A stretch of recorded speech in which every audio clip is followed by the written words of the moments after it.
I'm the only candidate that was head of the DEA, that was in charge of border security in the Bush administration, governor for 8 years, and the record that I had then. Congress, the last time we balanced the budget.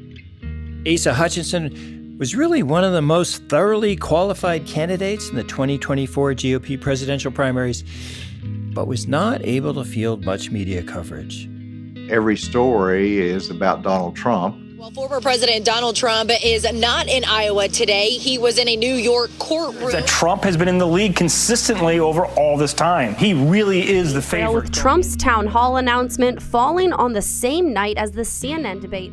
Either his court case, his criminal cases, the Supreme Court. Former President Donald Trump is on his way to Miami to be arraigned on federal charges. Former President Trump is a target of at least 3 other investigations. There's just so much happening in his world that you have to say is newsworthy, but it dominates the news cycle. It's hard to get any other message out.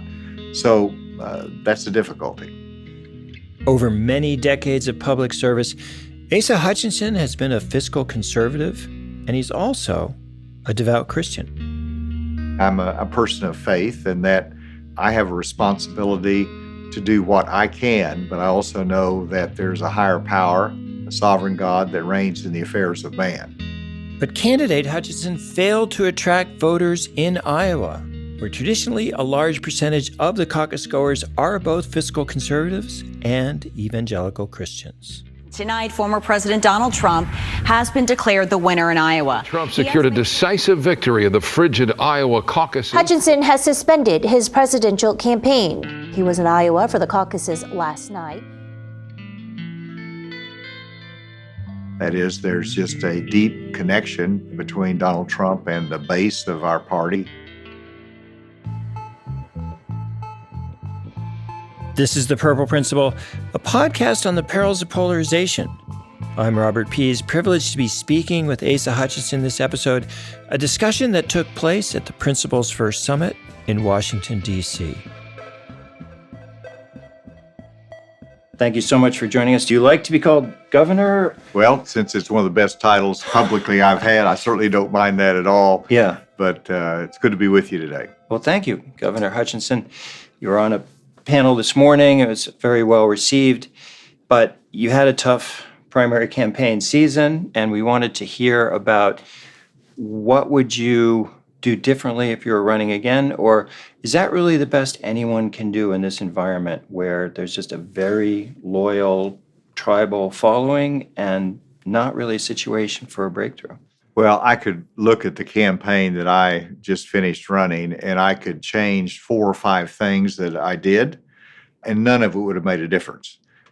Politics is about the moment that you're running, and that is, there's just a deep connection between Donald Trump and the base of our party, and he sold himself effectively.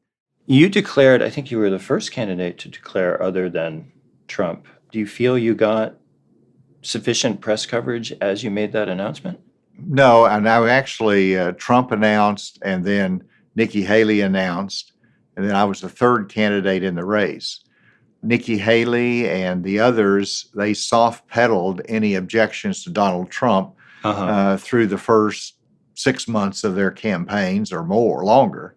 I started out from day one defining the differences and educating the voters.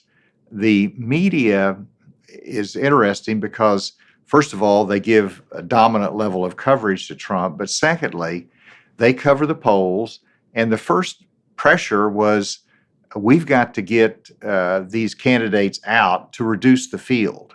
We don't want to have a repeat of 2016 where there's 5 or 6 or 7 or 8 candidates, and then Donald Trump, if he gets 25% of the vote, he can win. All right, well, that argument drove many candidates out.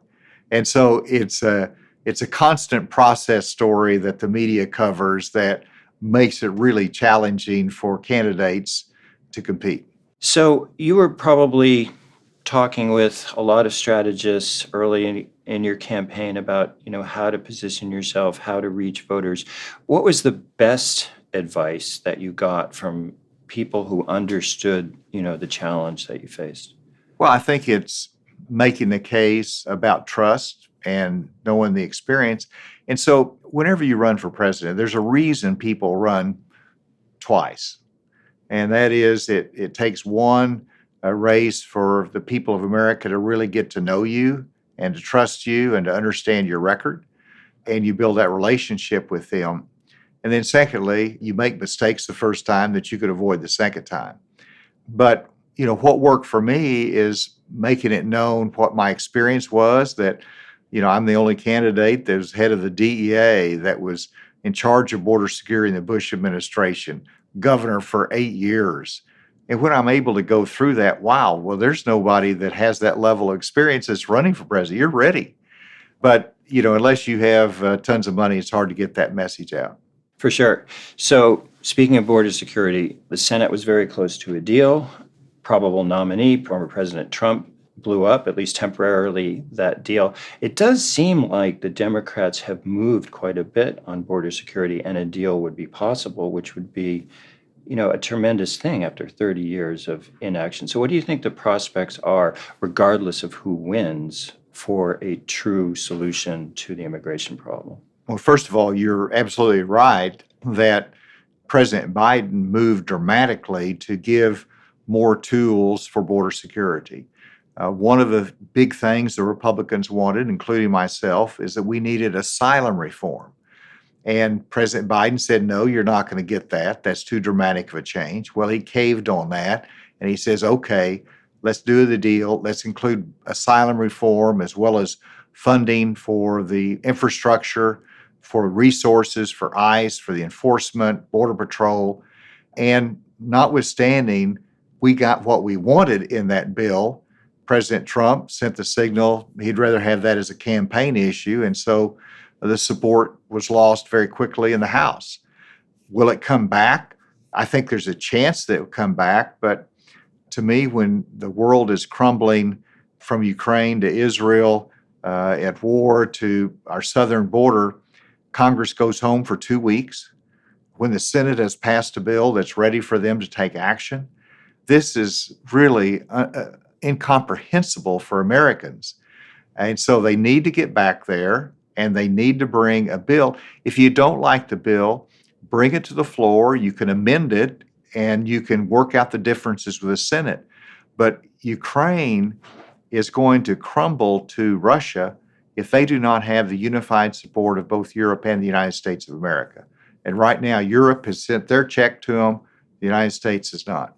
It is remarkable. And I think, poll after poll shows a majority of Americans do support continued funding for Ukraine, but perhaps not a majority of Republican primary voters in all states. So what were your conversations or your town halls like on that topic? It's one of those things that people would ask you about your position on Ukraine, and I would give them the answer, we support that. Sometimes they would shake their heads no, but they were all looking at it as that's one issue among many. And also there's others that would say, well, I heard Vivek Ramaswamy's arguments that we shouldn't be supporting Ukraine. What you're saying makes sense. And so they're very persuadable when they're reminded of the history of our engagement and loss of life protecting Europe. Surely we should continue to make sure that Russia doesn't pose a threat to Europe long term.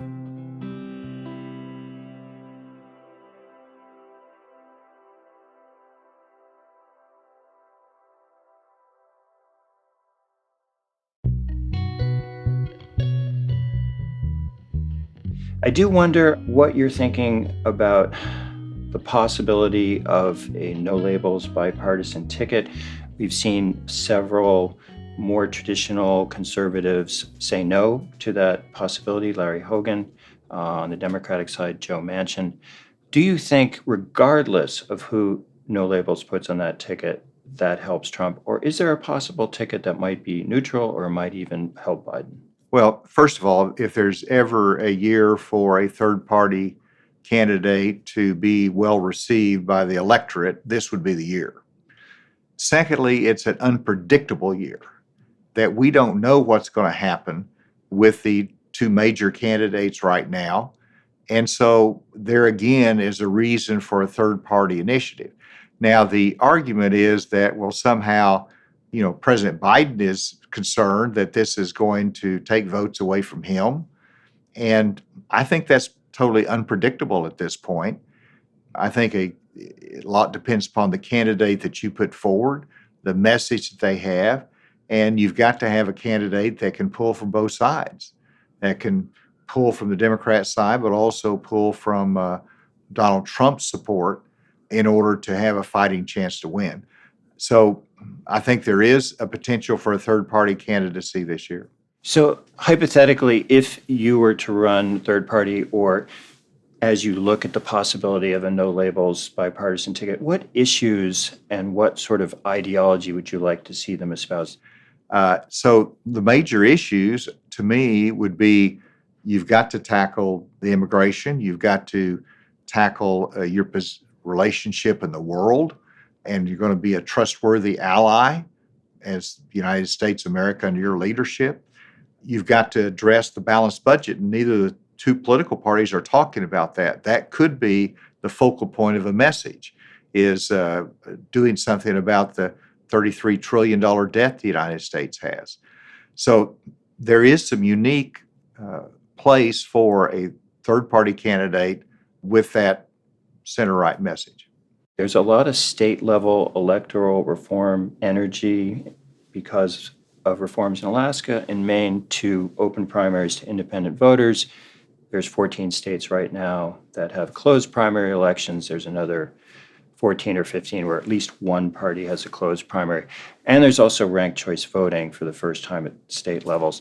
We're wondering, as a former attorney and also as a governor, do you think these efforts have a legitimate prospect of changing Congress into a more functional, pragmatic body? I do. And I was not always a believer in that. I resisted ranked choice and different initiatives that would weaken the two major political parties. And now I don't see it as weakening the parties as much as forcing the candidates to say we've got to appeal to a broad swath of the American electorate. And that, to me, is the benefit from it, that the parties can adjust and operate within whatever election structure you give them, but it will cause the candidates to have a broader appeal. And that, to me, is what is needed whenever you look at the redistricting of our congressional seats that now have become islands for Republican or a Democrat candidate that they're almost guaranteed reelection. They don't have to worry about the general election. They're always worried about a primary contest. And that drifts the Democrats left and it drifts the Republicans right. So I see some of those election reforms as addressing that challenge. Well, you seem like an optimist, and there's not a lot of room for optimism in our politics. So how do you maintain your optimism? Is it your faith in the Constitution and the people you've met on the campaign trail? Because a lot of people are in despair, and some people are tuning out and just saying politics is too much for me. Well, the answer is, first of all, yes, the Constitution, because you worry about who's going to be the next president and whether you can survive, our democracy can survive another 4 years. And the answer is we've got good checks and balances in this country. And you have to have confidence in those checks and balances that doesn't allow our system to get so out of whack that you undermine our democracy. So I am optimistic because of the strength of our Constitution. That doesn't mean you can be apathetic. You have to engage every day and do your part to make sure we go the right direction in our country. But secondly, I'm a person of faith, and that I have a responsibility to do what I can, but I also know that there's a higher power, a sovereign God that reigns in the affairs of man.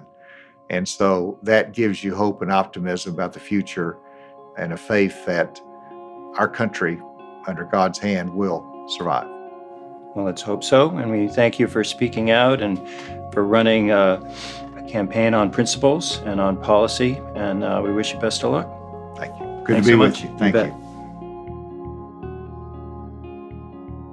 We've been speaking with Asa Hutchinson, a true conservative with a remarkable record of public service as a U.S. attorney, a member of Congress, a governor, and a cabinet official. But that experience did not seem to impress GOP caucus goers in Iowa, where he failed to win delegates. So he departed the race soon after. Breaking news literally within the last few seconds. Donald Trump is the winner of the Iowa caucus. Hutchinson never managed to build significant momentum in the polls. Hutchinson has suspended his presidential campaign. He was in Iowa for the caucus. As Governor Hutchinson noted, the Trumpian hold over the GOP base remained unshakable through the 2024 primaries, and many media outlets may unwittingly contribute to that hold by focusing so much coverage on Trump to the exclusion of other candidates and other issues. We've talked so much about Trump, and people are saying... The Iowa poll shows former President Trump remains the front runner. Former President Donald Trump is on his way to Miami to be arraigned on federal charges. We'll hear more on that subject from former Republican National Committee Chair Michael Steele, now an MSNBC host and commentator. So I'm still in it to hold up the mirror to my fellow Republicans to look how ugly they've become in their behavior, how un-Lincoln-like they are, how they've turned their back on Reagan, who probably is looking at their dance with Putin and Urban and others going, who are these people? We sure hope you'll join us for that discussion. And please see our YouTube channel for video of this episode's featured guest, Asa Hutchinson, and of recent guests like Charlie Sykes, as well as upcoming guest Michael Steele and many others. We'd also love to get your feedback and input via our website, purpleprinciple.com, or through social media. This podcast is very much a team effort. Kevin A. Klein, senior audio engineer, Alex Carreau, associate producer, Trevor Profit, digital ops and strategy, Sarah Kim, research and fact-checking, Mary Claire Cogler, video production and editing. The Purple Principle is a Fluent Knowledge production. Original music by Ryan Adair Rooney.